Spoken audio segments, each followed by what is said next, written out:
At Bardea Steak, a big thing for us was featuring these offcuts because a mission of mine was trying to differentiate our steakhouse from every other steakhouse. We did a lot of R&D, went all over trying different menus and different steaks.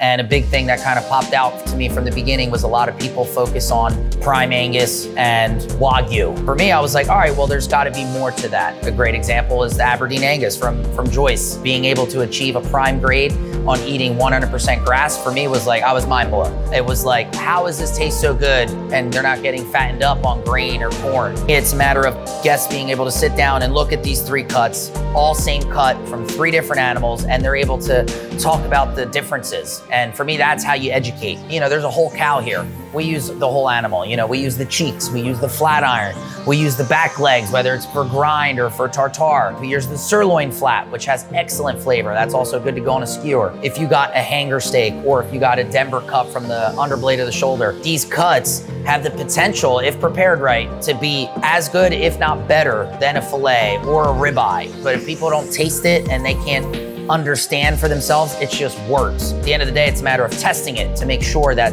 you can make these cuts taste great.